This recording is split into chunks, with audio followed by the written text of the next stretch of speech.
This is Ian from Lean Media. I'm going to show you how to edit a big spring sale event to maybe change some items that are in the big spring sale or make some other adjustments to the price or whatever. This video helps. Please take a moment to like it. Follow me. Let's get started. So you should be in the price discounts tool on Amazon Seller Central. So go to the hamburger menu, go to advertising, and then go to price discounts. You'll come to this page.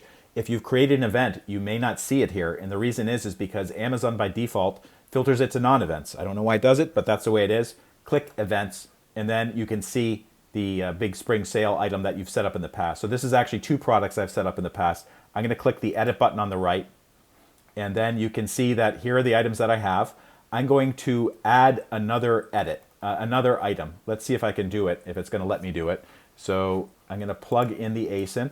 Of course, I'm going to make sure that, so it's not showing it up here, but basically what I want to do is I'm going to go to the Add Products button, which is in the lower left corner, and let's see if it can let me do it now.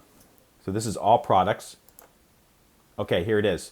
Now, there's two items here. For me, this one is FBM, this one's FBA, so I'm going to select the FBA item, and I have 82 in stock, which is great. So it's basically showing me all of the items that are currently in the big spring sale event. So I have two items already. That's all set up. So here's the new one. So I'm going to set this up to be a 15% price off. It shows me that the discount is basically to $21.24. I'm going to make the price a little bit lower than that. And let's see if it lets me do it.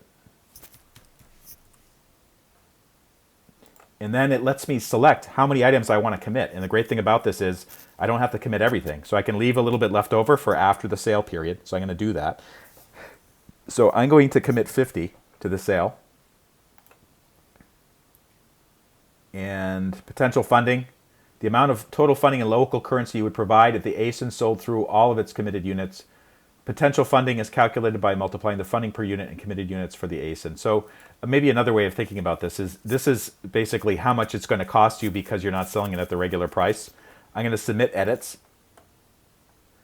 No results found. Don't freak out. It's there. Just click on the Events tab, and you can see 3 products under that particular sale item. Remember that it's better to create a single event with multiple items because basically Amazon charges you by the event.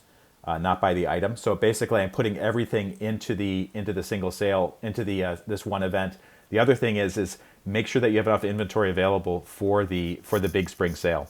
And basically that's it. If this video helped, please take a moment to like it, follow me, and I'll see you next time.